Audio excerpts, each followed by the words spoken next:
السلام علیکم ورحمۃ اللہ وبرکاتہ۔ کیسے ہیں آپ سب؟ اللہ تعالیٰ سے دعا ہے کہ اللہ تعالیٰ آپ سب کو ایمان، صحت اور تقوی کی بہترین حالت میں رکھیں۔ آج الحمدللہ ہم سورۃ الکافرون کی آیہ نمبر 2 دیکھیں گے۔ اللہ کا نام لے کر سٹارٹ کرتے ہیں۔ سبحان اللہ وبحمدہ، سبحان اللہ العظیم، الحمدللہ رب العالمین، الصلاة والسلام على أشرف الأنبياء والمرسلين وآله وأصحابه أجمعين، أما بعد، فأعوذ بالله من الشيطان الرجيم، بسم الله الرحمن الرحيم، رب اشرح لي صدري ويسر لي أمري واحلل عقدة من لساني يفقهوا قولي، ربي زدني علما، اللهم إني أسألك علما نافعا وعملا متقبلا ورزقا طيبا، اللهم فقهنا في الدين، ربي يسر ولا تعسر وتمم بالخير، اللهم بارك لنا في أوقاتنا، آمین الہی آمین۔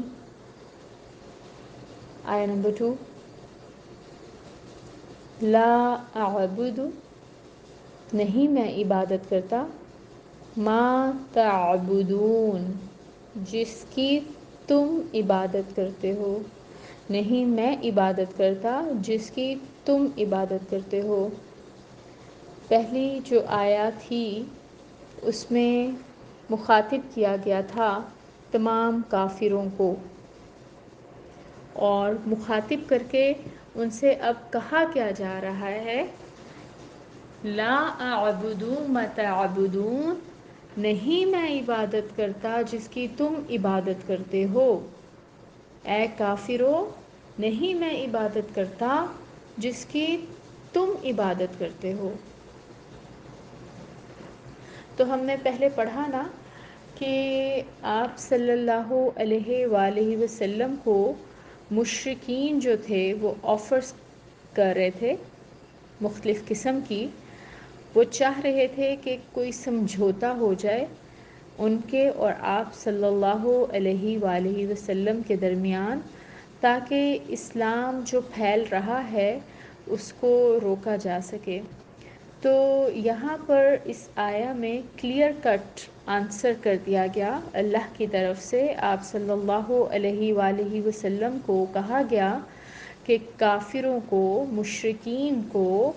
بتا دیجئے کہ نہیں میں عبادت کرتا جس کی تم عبادت کرتے ہو، یعنی کفر کے سرغنوں کو خطاب کر کے یہ ان کی جو پیشکش تھی اس کا جواب دیا گیا ہے۔ وہ جو باہمی سمجھوتا چاہ رہے تھے نا کہ ہو جائے کوئی، اس کے لیے آنسر کیا گیا ہے۔ فرمایا کہ میں ان چیزوں کو نہیں پوچھوں گا جن کو تم پوچھتے ہو۔ تو پہلی آیا اور پھر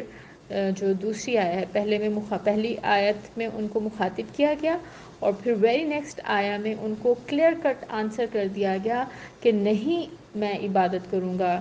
جس کی تم عبادت کرتے ہو، جو آفر تم لوگ مجھے دے رہے ہو وہ ایکسیپٹیبل نہیں ہے۔ قریش اپنے جبر اور ظلم کے جب تمام حربے آزما چکے تھے تو ہجرت سے کچھ ٹائم پہلے انہیں یہ اندازہ ہو چکا تھا کہ اسلام جو بہت تیزی سے اب پھیل رہا ہے اس کو روکنا شاید ان کے لیے ممکن نہ ہو سکے۔ تو اب انہوں نے مصالحت کی کوشش کی۔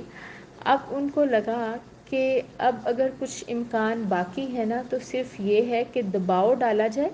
آپ صلی اللہ علیہ وآلہ وسلم پر، اور انہیں اس بات پر مجبور کیا جائے کہ کچھ دو اور کچھ لو۔ اس طرح سے انہوں نے کچھ دو اور کچھ لو کے اصول پر معاملہ جو ہے وہ طے کرنے کی کوشش کی، جس پر اللہ تعالیٰ نے یہ صورت مبارکہ جو ہے وہ سورہ مبارکہ نازل کی، اور وہ یہ چاہ رہے تھے کہ جس طرح ہم اللہ تعالیٰ کے لیے ایک مقام تسلیم کرتے ہیں نا، اسی طرح آپ صلی اللہ علیہ وآلہ وسلم بھی ہمارے بتوں کے لیے ایک مقام تسلیم کر لیں، اور اسی طرح آپ ہمارے بتوں کے لیے بھی عبادت میں ایک اگر حق تسلیم کر لیں گے تو یہ جھگڑا جو ان کے اور آپ صلی اللہ علیہ وآلہ وسلم کے بیچ ایک دین کا، مذہب کا جھگڑا تھا، وہ ختم ہو جائے گا۔ ایکچولی وہ ایکسپیکٹ کر رہے تھے کہ آپ صلی اللہ علیہ وآلہ وسلم اس طرح سے پریشرائز ہو جائیں گے اور ان کو پریشرائز کر کے وہ اپنی بات منوا لیں گے۔ چنانچہ انہوں نے اپنا پورا زور صرف کر دیا، یہاں تک کہ آپ صلی اللہ علیہ وآلہ وسلم کو اور آپ صلی اللہ علیہ وآلہ وسلم کے صحابہ کو، صحابہ رضی اللہ تعالیٰ عنہ کو حالات سے مجبور ہو کر ہجرت کرنا پڑی۔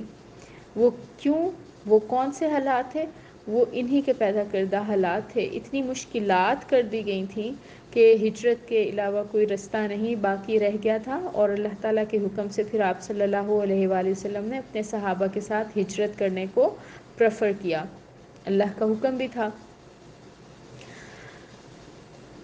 کیونکہ جو دین ہے نا اس کی بنیاد توحید پر ہے۔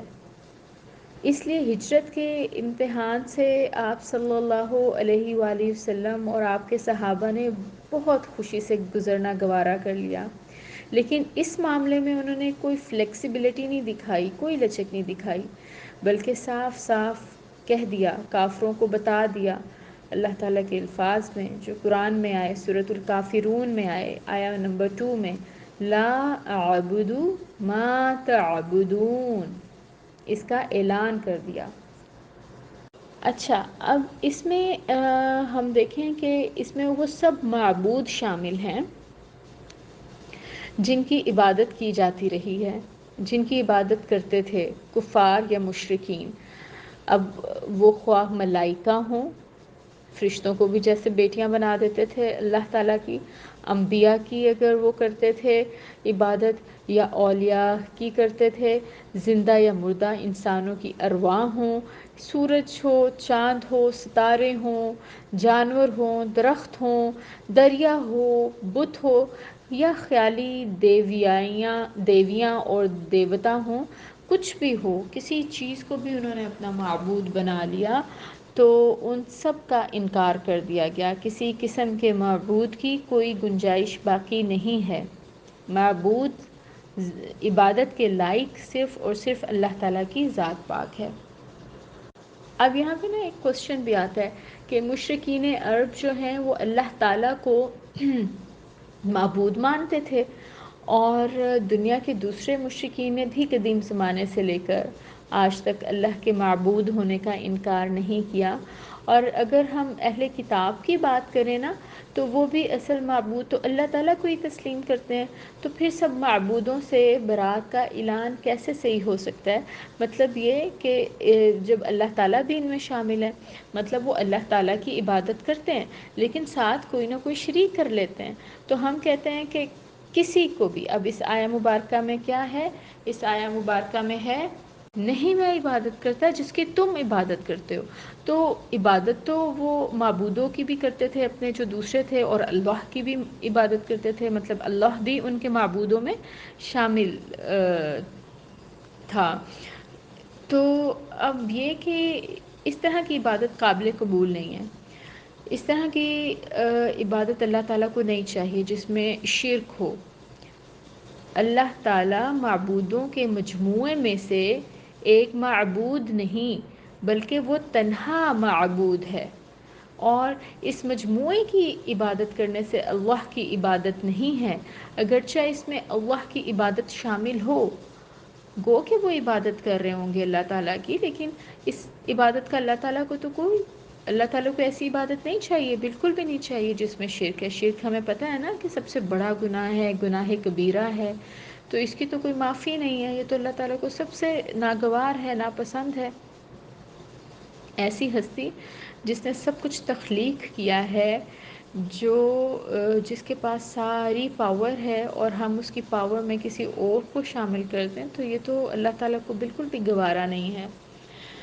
قرآن مجید میں اس بات کو صاف صاف کہا گیا ہے کہ اللہ کی عبادت صرف وہ ہے جس کے ساتھ کسی دوسری عبادت کا شائبہ تک نہ ہو، اور جس میں انسان اپنی بندگی کو نا بالکل اللہ تعالیٰ کے لیے خاص کر دے۔